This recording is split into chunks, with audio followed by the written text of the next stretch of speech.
Severe Tropical Storm Bebingka, inaasahang lalapit na ito sa extratropical zone sa susunod na 24 oras.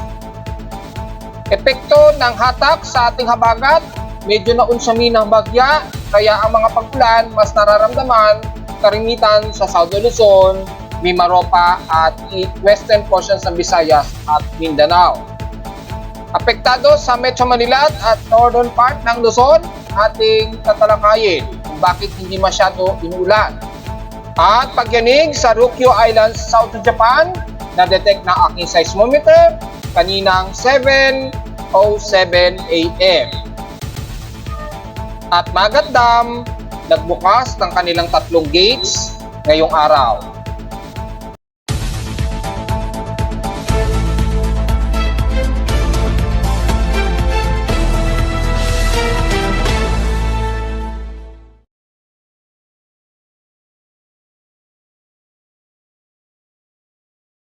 Hello, magandang tanghali mga folks. Welcome po muli sa ating Daily Weather Bulletin at Analysis para sa araw ng Sabado, September 14, 2024. Ang oras ng ating boss ngayong tanghali ay alas 12 sa isna ng tanghaling tapat.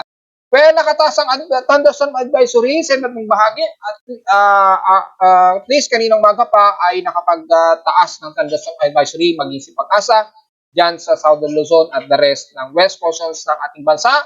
Kasama na ang Mimaropa, west portions ng Visayas at Mindanao. Dahil patuloy pa rin ng hatak sa monsoon trough at dahil sa merong developing low dyan sa may silangan ng Visayas ay inaasahan magtutuloy-tuloy po na magre-re-intensify yan. Natataon lamang na medyo malawak o napakasyalo pa nung trough nito kaya mabagal ang magiging upward low convection. Pero ina-expect natin in 24 hours maaaring magkaroon na siya ng medyo low level convection pero medyo malawak kasi siya. So parang shallow low pressure area ang mangyayari muna dito siguro starting bukas. At sa ating thunderstorm advisory ngayon, naasahan magiging mga makulog at pakilagtao, bahagi ng Marinduque, Albay, so sa Bicol region pa rin ito, City of Tabaco, Ginabatan, Kamalig, yan, kasama na ang Legazpi City, Makakay, Malilipot, San Roque, so halos buong Southern Luzon po yan at Bicol region kasama na ang Mimaropa. So mula sa Bibandang Oriental Mindoro, Romblon, Marinduque, so almost lahat ng Southern Luzon at Visayas area na makakaranas pa rin ng mga moderate and heavy rain showers, bunsod pa rin ng enhanced habagat dyan sa katimugang parte ng bansa. Kaya mapapansin ninyo, medyo nag-subside yung heavy rain showers na dapat sana asahan natin dito sa Metro Manila at ilang karatig ng Northern Luzon. Dahil bumitaw po ng bahagya itong si Bebingka mula kahapon, kaya hindi masyado tumaas yung daloy ng enhanced habagat. Na imbis na madadamay sana ang Metro Manila o buong NCR hanggang Central Zone, medyo temporary nag-subside muna ito o medyo naunsyami ng konti. Kasi nga po, kahapon, biglang gradual na humina ng bagyo itong si Bebingka, naging tropical storm. So, walang sapat na enerhiya ito na mabaltak pahitaas itong ating enhanced habagat. So, anong nangyari, nag-concentrate ito sa may bandang Southern Luzon. So, ngayong araw, maaring mag-resume yan sa susunod na 24 oras or sa loob ng 24 oras ngayong araw. Depende po sa magiging enhancement ng bagong developing na low pressure area. Kung sakaling lumakas itong low pressure area sa silangan ng Visayas, maaaring lalong mag-extend yung subsided na magiging heavy rain sana ang mararamdaman sa Metro Manila. So magiging isolated lamang ang magiging forecast natin sa NCR at ilang bahagi sa Central Luzon. So most probably mapapansin ninyo ay magiging makulimlim naman at mas maaraw naman ang mararanasan ngayong panahon dito sa bahagi ng Central Luzon, extended ng extreme low Luzon. So halos hindi mo na mararamdaman ang enhanced habagat, kundi dito lamang sa may bandang Calabarzon, pababa ng Southern Luzon at west portions sa Visayas at Mindanao. So malinaw yan mga folks ha. Sa ating current conditions, overcast, gloomy, windy, so mostly cloudy ngayon. Medyo gloomy tayo ngayon dahil nga po sa may mga ilang portions ng enhanced habagat na dumadaan at medyo tumatawid sa may bandang Metro Manila. Hindi nga lang ganun ka-concentrated, hindi gaya dyan sa may bandang Calabarzon pa ibaba. So halos maghapon magiging mas makulimlim tayo. So mapapansin ninyo, mababa ang UV index natin at solar energy. Yung liwanag ng sikat ng araw, hindi masyado tumitinag maghapon. Sa lowest temperature na tala, naka-weather station, kaninang madaling araw, 12:01 AM, nakapagtala kami ng lowest of 25.2 degrees Celsius. So, nag-alarm ito. Kahapon, nakapagtala kami ng pinakamataas na air temperature na 31.1 degrees Celsius. Kahapon ito ng umaga at 11:25 AM, meaning bahagya na mataas ang aming heat index na 41.2 degrees Celsius ang aming init pandaba. So, medyo mataas siya. Then hindi naman kami nakaranas ng pag-ulan, mga bandang hapon lamang kahapon. Umabot nga po ng 18.3 mm na pag-ulan. Samantala sa peak systems in past 24 hours, ang hinupuan naman nakaranas ng may pinakamataas na temperatura nasa 35.2 degrees Celsius. Sa lowest temperature sa Baguio City, 17.4 degrees Celsius ang pinakamababa sa bansa at sa Inulan ang San Jose pa rin sa bahagi ng Mindanao ay patuloy na umabot ng mahigit 200 o 225 mm to be exact ang naging total rainfall sa kanila. So expected ngayong araw, tuloy-tuloy pa rin sila makakaranas. So ingat pa rin sa mga pagbaha at huwag sana magkaroon ng pagbuho ng lupa. Expected dyan na makakaranas pa rin kayo ng moderate and heavy rain showers, lalo na dyan sa may bandang kanluran ng South Luzon, Visayas at Mindanao. Outside humidity natin, 76%. So medyo katamtaman. Bumaba ito ng 4% since last hour. So napakababa ng atmospheric pressure kung mapapansin niyo. Kung sisilipin niyo na sa aking barometric pressure sa aking sa aking weather station, magtataka kayo bakit 995 hectopascals ito. Dahil nga po dun sa since isang araw pa ni-report natin, may developing low kasi dito sa silangan ng Visayas. So mababa na po. Nagkakaroon na ng low pressure area dyan sa silangan ng Visayas. Kaya yung atmospheric scene dito sa paligid ay mas bumababa na rin. At kung mapapansin ninyo, ay yung atmospheric pressure sa paligid kasama ang Metro Manila, bumababa na po. At bumaba na nga according sa aking barometer na nasa 999 hectopascals na. Kung mapapansin ninyo, halos tropical storm na po ito o halos kung isang malakas na bagyo nito. Pero gaya natin sinasabi, napaka-shallow po ng low-level convection at napakalawak ng low-level convection sa paligid nito ng South Luzon at Visayas. May extend po yung range nito. Pero yung pinaka-focus nandito sa may Eastern Visayas, kaya nagkakaroon ng mas mababang atmospheric pressure. So, dyan sa bahagi ng South Luzon, mas nakakaranas kayo ng mas maulan, moderate and heavy rain showers pa. So, probably, mga tuloy-tuloy yan na mararanasan ninyo na mga buhos ng ulan maghapon ngayong araw ha. So ingat po. At dahil napakababa ng atmospheric pressure na nadedetect ng aking aparato, meaning may nearby low pressure area which is nandito nga po sa may silangan bahagi ng Visayas na nadedetect ng aking weather station. So malinaw po yan. Kasi hindi na masyado kay Ferdy, dating bagyong Ferdy na balik uli sa Bebingka, pangalang Bebingka, ay napakalayo na nito. So, hindi na masyado significant na madedetect yung presence ni Bebingka. Hindi gaya ng bagong anomaly flow ng low-level convection dito sa silangan ng Visayas na mas mababa nga po ang atmospheric pressure. Sa atin namang high tide and low tide status, moderate po tayo at ang buong silangan at buong kanluran o buong katimugang bahagi ng bansa natin mula sa South Luzon hanggang Mindanao, medyo delikado po pumalaot at malakas po ang pag-alon na maabot sa mahigit 1.25 meters ang pag-alon. Nakataas din ang gale warning lalo na sa may bandang kanluran. Kaya kung maaari sa mga maliliit nating mangingisda ay medyo iwasan po muna natin. Siguro yung mga medium sea crabs medyo kaya pa po. Pero sa mga maliliit natin medyo delikado po pumalaot ngayong araw dahil magdarapi po ang gale warning at pag-alon. Sa ating almanak, sumikat ng haring araw kaninang 5:44 AM at inasahan lulubog ito mamaya at 5:58 PM. Ang ating namang buwan na nasa waxing gibbous na po, malapit ng mag-full moon at 81% illuminated. Sisikat naman ito ngayong hapon at 2:59 PM at bukas na po ito ng madaling araw ng 2:30 AM naman ito lulubog. 4 na araw na lang para sa partial lunar eclipse sa bandang Southern American region at Europe o east portions ng west portions ng Europe at Africa. Makikita po yan, 2:45 AM po yan sa inyo. Oras naman sa Pilipinas ay 10:45 AM. So, alam na po natin. Na-discuss na rin natin yan ng mga nakang araw. 4 days na lang po. At sa ating local weather outlook for Saturday and Sunday ay asahan po ang maging mas makulim din po. Mataas pa rin ang forecast ng pag-ulan ngayon. So, hindi magdedepende po yan at hindi natin 100% na mako-confirm yung forecast nito na papasok. Pero expected pa rin within 24 hours ay makakaranas tayo o maaring mag-resume yung heavy rains dala nga po ng enhanced habagat. Bukas ng Sunday, ganun din, tuloy-tuloy pa rin tayo at asahan ng mga localized thunderstorms. 100% chance din daw ang uulanin anytime sa NCR at karating NCR. Highest and lowest temperature expected, 30 degrees Celsius, and lowest temperature expected, 26 degrees Celsius. Samantalang may nag-request sa mga taga-Canlaon, well, tingnan po natin yung status ni Canlaon, ha. So, tingnan natin yung status ni Canlaon daw. At kung sisilipin natin sa pinaka-data feed ni PBOX, ay mayroong volcanic o 5 volcanic earthquakes pong natala at mukhang mataas po ang SO2 emission at 10,800 tons a day po since September 12. So, medyo, medyo hindi na to latest update.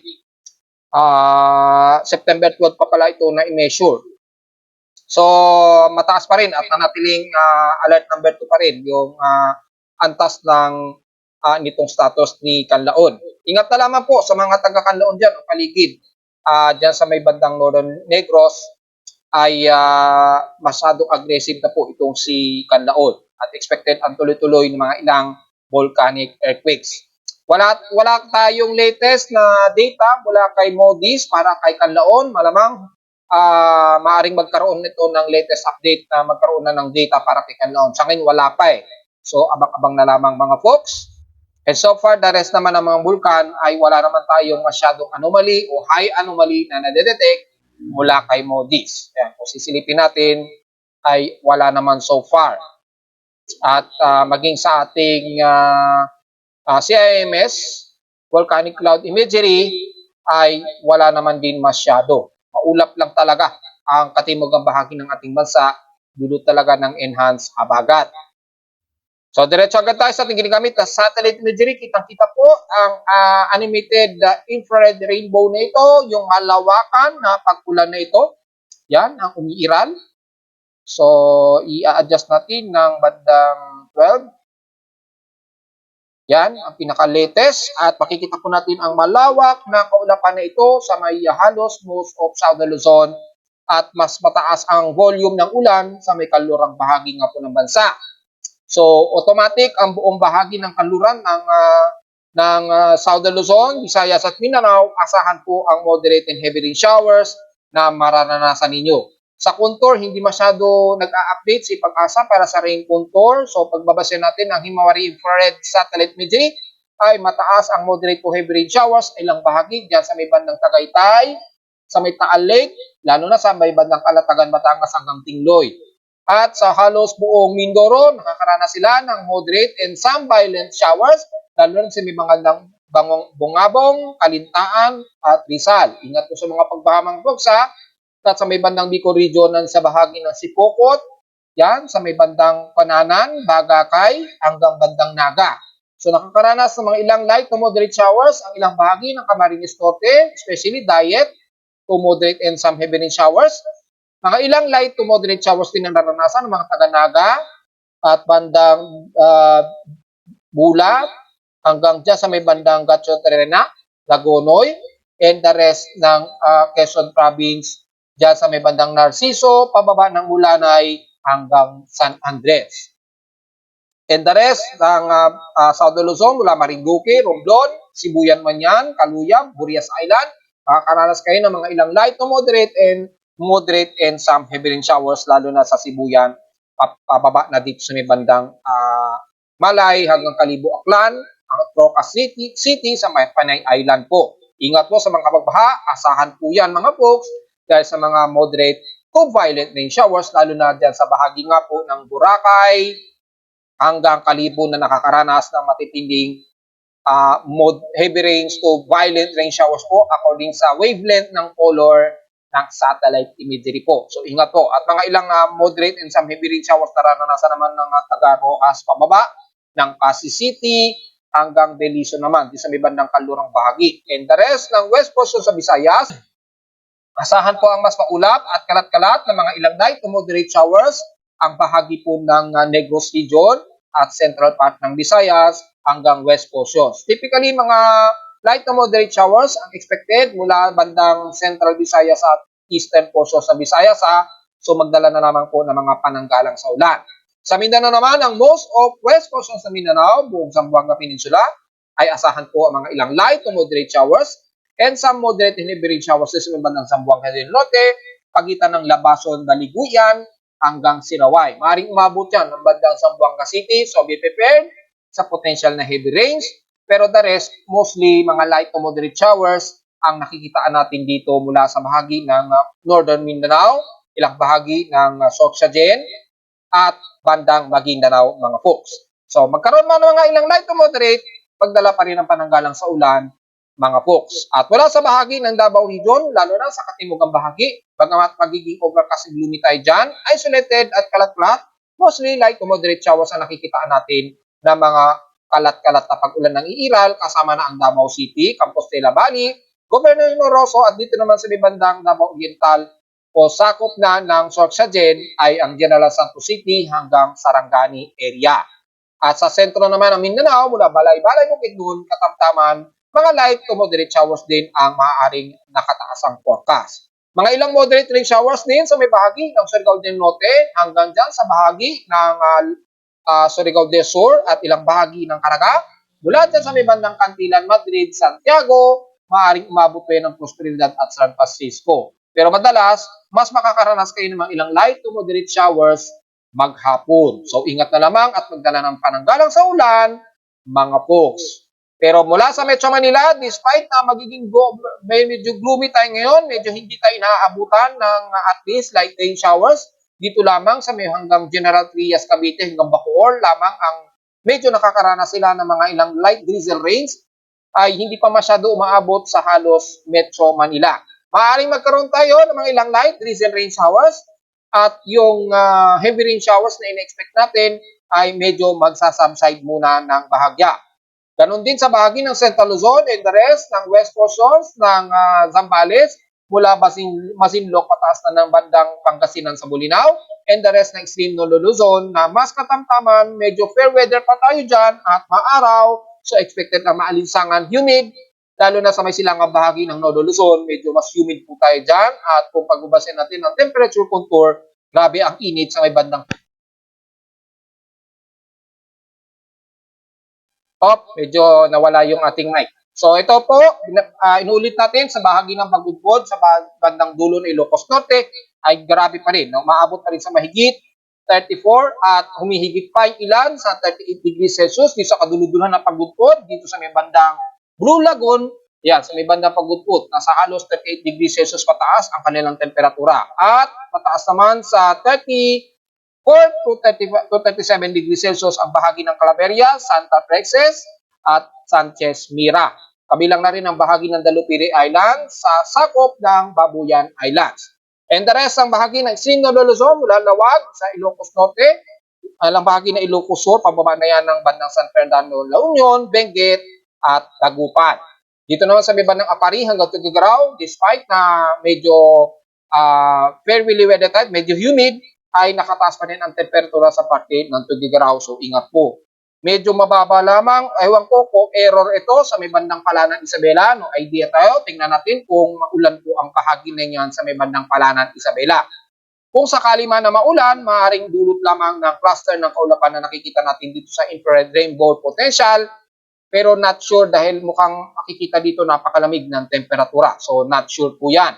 Maliwanag lamang na medyo mababa ang temperatura sa bahagi ng Palanan, pababa ng Kasiguran Aurora at the rest ng Quezon Province. So mas mataas po ang temperatura ninyo dyan, maalinsangan ang extreme Northern Luzon, mga folks, hindi kagaya sa buong Southern Luzon hanggang Mindanao na mas inuulan po ngayong araw.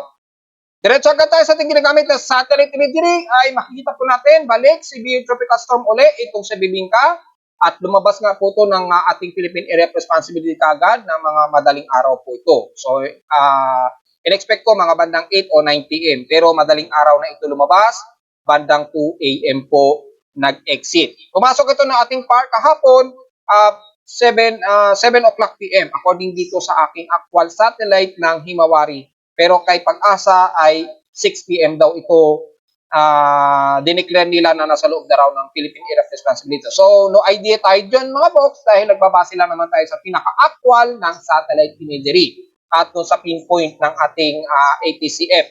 So, maring sundin nyo pa rin itong si Pag-asa kasi official nga po natin na Weather Bureau yan. So, yun pa rin ang gawin ninyong basehan, wag po sa akin. Sa akin lamang ay nagbabase lamang ako sa near real time ng satellite imagery. So, consider hindi ito official pero susundin ko pa rin kung ano ang lumalabas sa aking data feed. So, para wala po tayong masyadong debate para dyan.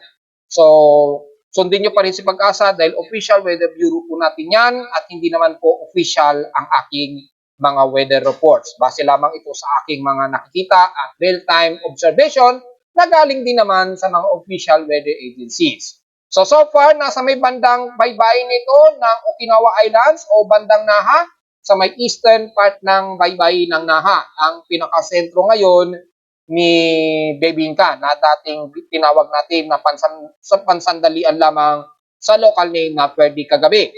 At nasa severe tropical storm nito and as of dito 8 o'clock eh. So kung titingnan natin sa oras natin in real time, almost as of 12:15 p.m. ay nasa maximum wind speed nito na 99 km per hour at bugsong umaabot na ng 124 km per hour. Gaya ng ating sinabi, may 10-minute average tayo which is kasalukuyang tropical storm pa rin kay Pag-asa at JMA na nasa 73 km per hour at bugsong umaabot ng 91 km per hour. So 1-minute average naman kasi ito kaya naka-severe tropical storm siya. Pero kung 10-minute average, nasa tropical storm category pa rin ito mga folks na which is kasalukuyang Pag-asa at Japan Meteorological Agency. So para hindi tayo magkaroon ng argumento, paliwanag ko po pinapaliwanag ang differences ng 10-minute average sa 1-minute average sa mga folks para malinaw tayo.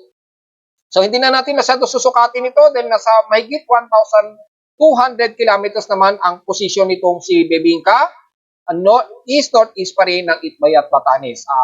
Makikita nyo sa Facebook page yung pinakahuling report ko para kay Bebingka kasi maituturing ko na itong malayo na at sobrang layo na sa bansa at sa susunod na 24 oras, nasa linya na ito ng extratropical zone. So kapag nag-extratropical zone na yan, sasalubungin na yan ng mas malamig na temperatura dito sa extreme northern Luzon, sa extreme northern ng hemisphere rather, ay malamig na po at marami ng high pressure area dyan. So, tutunawin na kaagad dyan itong si Bebingka. So, malabo nang umabot ito sa super typhoon category. Pero may maliit na tsansa pa rin na maaaring umabot pa rin siya sa typhoon category habang binabaybay nito ang bandang Okinawa Islands. Well, wala na tayong concern dyan dahil napakalayo na yan sa bansa.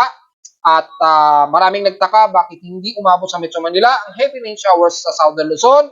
Dahil nga po, habang pumapasok ito ng ating Philippine Area of Responsibility kahapon, humina siya ng husto na nag-tropical storm siya at mas bumaba ng bahagya pa yung kanyang maximum wind speed. So medyo nag-subside po yung hatak nito sa ating enhanced habagat na supposed to be ganito na mangyayari dapat yan. Ganyan, paganyan na sana yan. Pero dahil nag-subside siya, so na-delay po o medyo bumitaw yung pagkakahatak niya sa ating enhanced habagat. At habang bumitaw siya ng bahagya sa pagkakahatak sa habagat, sinabayan naman ito ng isang developing low dito sa Eastern Visayas, sa karagatan. Napaka-shallow niya. Kaya yung shallow low na yan ay medyo independent pa at hindi pa mapapansin ang kanyang developing low. Pero napakababa na ng atmospheric pressure niya.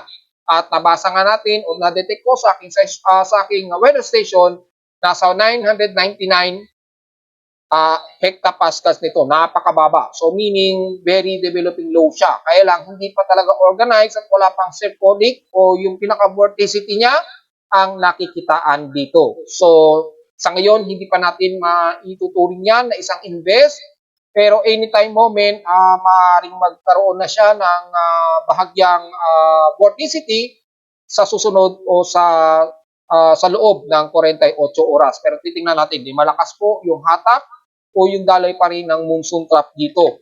Kaya nakaka-apekto pa rin na malakas sa mga pag-ulan sa Southern Luzon, Visayas, at west portions ng Binao. At ilang bahagi pa rin sa may silangan bahagi naman sana nakakaranas tayo ng mga kalat-kalat na pag-ulan, dulsong nga po ng enhanced habagat na ito. So dahil nagkakaroon ng redeveloping low, maaaring humiwalay na ang pagkakakonekta ng monsoon extension mula kay Bibingka at magpapanibago ito ng bagong sirkulasyon na dito naman lahat magko-concentrate ang magiging hatak sa habagat. Maaaring dito magko-continue sa magtutuloy-tuloy po ang mga pag-ulan mula sa Southern Luzon, Visayas at Mindanao. Kaya medyo prepare at maghanda pa rin tayo mga folks, lalo na sa nakakaranas ngayon ng mga pagbaha at yung mga nagpakalat na yung hiner daw kikilos at maglalandfall daw sa bahagi ng bansa natin. O nakita niyo naman, nagkaroon na naman ng misleading report. So kung mabasa natin sa contour ng floater, itong si Bebingka, ayan, at nagre-enhance naman ang kanyang low level at upward low convection niya, kaya nagiging very organized at nagkaroon na naman ng intensification, kaya naging severe tropical storm siya at patuloy na bahagyang tumataas ang kanyang intensification. At dahil dyan sa senaryo na yan ay hindi na natin masyado i-report yung status ni Bebingka mga folks dahil napakalayo na niya sa bansa. Ngayon, kung pagbabase naman natin ang ating cyclone assessment monitoring mula sa ating mga computer models, makikita po yung bagong developing low, nagre-reinitialize na naman siya. Makikita mula bukas po yan, magkakaroon na siya ng re-initialize at circulation dito sa silangan ng Visayas. So, kapag nangyari yan, ay magpapatuloy po ang mga heavy rain showers dyan sa may bandang Southern Luzon at Visayas at northern part ng Mindanao. Kaya makikita po yung shallow vorticity dito, pero makikita ninyo napaka-shallow po mga folks. Kaya yung determine ng pinaka-sentro niya, hindi pa talaga natin 100% ma-pinpoint or ng mga satellites. So titingnan natin simula bukas yung pinpointing niyan dahil bukas daw according sa mga forecast nito ay doon pa lamang magkakaroon ng pulidong organized circulation. So sa ngayon magulo pa talaga. Ganon din kay ECMWF dito, medyo dalawa ang ipinapakita pero nag-merge din kalaunan itong bagong sirkulasyon na to. So malakas po ang magiging amplification na naman sa ating southwest monsoon. So magpapatuloy ang mga pag-ulan dyan sa Southern Luzon pababa. At ganon din kay NABGEM na mas aggressive yung forecast nila. Ayan nag-merge yung dalawang vorticity. So medyo magulo pa po talaga ang pinapakita ng sentro nito. Pero malinaw dito, magkakaroon ng merging invest. So, abang-abang na lamang po mga folks. Maaari hindi ngayong araw, baka bukas po. Posibleng itaas na yan as active invest. Pero shallow, low pressure area nga lang po ang magiging panimula niya ha. At wala naman sa global spectral model ay kitang-kita po natin. 3 days ago pa natin nire-report ito na may bagong developing low at nanatiling disorganized pa. However, mataas yung confidence na pinapakita rin ng global spectral model dito na magde-develop. Medyo nag-iba ang position niya dito according dito sa pinaka wind speed and direction niya sa halos baybayin nito ng silangan ng ating bansa sa Luzon o Visayas area. Pero kung pagbabasa natin ang mean sea level pressure, ayan siya, mabubuo po siya sa may bandang silangan na nga po ng Luzon or bandang Bicol region po, yung pinaka-centrality niya. Mag-i-start yan according dito sa pinaka-forecast, bukas po. Ayan, bukas. Ayan, simula mga bandang madaling araw, magde-develop na siya as low pressure area. Kaya yung atmospheric pressure o detection sa barometer, mababa na po since nung isang araw pa o kahapon, mababa na ang atmospheric pressure. At makikita po sa susunod na mga araw, sa susunod na 48-hour period, magkakaroon na siya ng mataas na intensity pero nanatiling shallow low pressure area. So asahan po ang gyre wind o monsoon gyre development mga folks. So very prepared po dahil asahan po mga heavy rain showers and some violent rain showers hanggang this coming weekdays po. Very prepared po tayo mga folks. At mag-update tayo time to time sa development nitong bagong invest. Kung sakaling itaas ito, tatawagin ito sa panibagong 96W na. So, maliwanag po yan, magiging 96W niyan. Kung hindi man 97W. Kasi medyo nakalimutan ko yung huli. Pagkakalam ko, huli is 95W. So, maaaring si 96W ito itataas ng global spectral model natin. So, at least sa tingnan na po natin sa ating global, sa pinaka-tropical cyclone sector natin. Doon natin malalaman yan anytime. So, BPP po, dahil mukhang kikilos pa ito pa northward, maapektuhan nito yung outer shear ng monsoon trough kasama ang Metro Manila, probably by September 17, according dito sa Global Spectral Model. So, marami pang mga magaganap, pero yung confidence na magiging isang aktibo itong bagyo ay mataas at mataas ang kanyang confidence according kay Japan Meteorological Agency using Global Spectral Model. Wala na tayong masasabi dito sa ating anomaly dahil above 80% na po ito. So meaning, above 60% na po yung pinaka-tropical cyclone forecast prediction na magiging si 96W nito. Just in case, tatawagin natin ito sa local name na Hener, bagyong Hener kung sakaling umabot sa tropical depression. Kasi dito, ang taas na tropical storm na kaagad to severe tropical storm kaagad by September 17, 2024. So baka this coming weekdays, makakaranas pa rin tayo ng mga tuloy-tuloy na pag-ulan at mararanasan na yan dito sa Metro Manila. At least malinaw yan mga poksa at kitang-kita naman sa ating animated imagery o model ng Global Spectral Model. Samantala sa ating lagay ng mga dam sa bansa, well, si Magat Dam nag-release o nagbukas ng kanilang mga dams. At yung gate nila, 30 gate ang kanilang binuksan. 3 meters po ang inire-release nila sa dalawang gates at dito naman sa isa ay 1 meter po ang nire-release ni Magat Dam ngayong araw. So, ang kanyang maximum level mula kahapon 188.06 meters, ngayong araw ay 187.81 meters. So, medyo nabawasan na siya. Binabawasan kasi dahil alos iniiwasan siguro nila na umabot ng 190 meters. Malamang malakas po ang mga pagbuhos ng ulan malapit kay Magat Dam. And the rest, normal naman at stationary naman si Angat Dam. Kung titingnan natin sa pinakamap ng graph niya ay almost walang nagbago o halos bahagya lamang ang taas at magbaba ni Angat Dam. So almost stationary. Hindi gaya ni Magat Dam, grabe, rapid ang pagtaas niya since September 12 to September 13. Naging from 194.56, naging 186 rather to 188.29 meters. So, ang bilis ang pagtaas niya. So, dahil nagbabawas, ngayong araw ay bumalik ito sa 187.81 meters. So, iniwasan siguro umapaw kaya nagbukas ng gate itong si Magat Dam. Pero sapat naman ang water level niya, hindi naman nag-negative. Magne-negative yan dahil nga po umaapaw na po yung level ni Magat Dam. Kaya nagbabawas po sila ng sobrang water reservoir. So, yun lamang po ang ating status para sa lagay ng ating dams ngayong araw.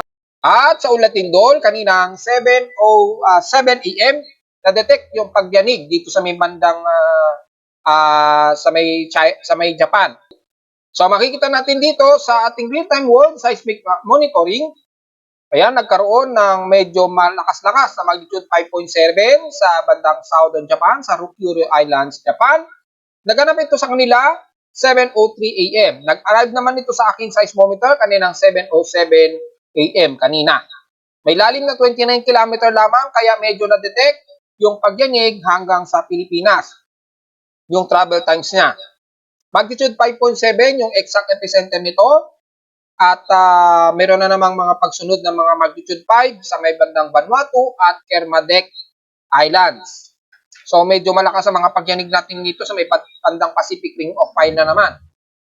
Halos buong paligid ng Pacific Ring, mukhang nasa magnitude 5 pataas ang mga madalas na pagyanig ngayong araw. So be careful po mga folks. Medyo alisto dahil medyo magalaw na naman ang ating mga tectonic plates sa paligid. At itong huli nga po ay nasa halos Indonesia o halos bandang katimugan ito ng municipality ng Balut ng Sarangani o balot sa Sarangani. Pero malayo na kasi ito, sakop nito ng bandang Indonesian Peninsula eh. So, ewan ko bakit ini-include pa rin yan sa atin. Pero anyways, ay yun po ang latest earthquakes. Samantala, sa data feed naman ni PBOX, ay meron tayong dalawang magnitude 4 plus. At una dito ay sa may bandang Sarangani rin, southeast ng Sarangani Island. Dito nga po. So, after siguro, mga aftershocks yan, dito sa may bandang Kapulango, Indonesia. At sumunod naman ang bandang Ilocos Sur sa may northwest ng Santa Catalina, Ilocos Sur, magnitude 4.6 naman ito mga folks. Ayan. So, ikalawang magnitude 4 plus. Nasa dagat naman ito sa may bandang Kaluran ng bandang malapit sa southwest ng Lawag, Ilocos Norte. So, yun po. Mayroon tayong dalawang magnitude 4, isang magnitude 4.3 at isang magnitude 4.6 ngayong araw. And the rest mukhang konti pa lamang ang total earthquakes natin ngayong araw. Pero kung sisilipin natin, kung bibilangin natin yung total historical earthquakes natin, tingnan natin kung aabot naman ng mahigit sa 500 total earthquakes.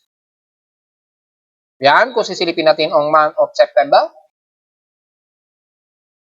Mukhang marami-rami na po. At kung bibilangin, nasa 488 na po ang total earthquakes natin. 456 dito is magnitude 2.0 pataas, 27 sa magnitude 4.0 at 5 na po ang ating magnitude 5.0. Mapapansin ninyo, puro eastern sections po ang niyanig ng magnitude 5. Isa nitong September 4 sa may bandang Humalig, Quezon, magnitude 5.3 po ito. Isang magnitude 5 naman sa may bandang southeast ng Guian Eastern Samar. Magnitude 5 naman ito, naganap ito September 9. At dito madalas, mas marami sa may bandang Indonesian Peninsula na. At isang magnitude 5.2, magnitude 5.1, at magnitude 5, sakop pa rin daw ng Balut Island. Pero sakop na rin ito halos ng Indonesian Peninsula. So most of these, puro eastern sections po. Sa may bandang west portions naman, wala naman masyado. Pinakamataas na ang magnitude 4 plus nitong month of September. So, medyo kukunti pa rin ang mga total earthquakes natin ngayong buwan ng September, di gaya last month ng August nitong taon. At narito naman ating 3-day weather forecast para sa araw ng Sabado, September 14, 2024.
sa ating website at www.bimoweather.com para sa iba pang detalye na gusto nyo malaman. Kaya hindi na isama ngayong umaga at tanghali sa ating report since asahan lamang ang medyo gloomy. Oops, mukhang may sunog na nakikita natin sa ating CCTV dito sa amin, malapit lang sa amin to Anyways, visit naman din sa aking website para sa gusto malaman ang dynamic feeds mula sa amin dito sa Caloocan at sa data feeds mula sa iba't ibang weather agencies. Maraming salamat po mga folks at magandang tanghali po sa ating lahat.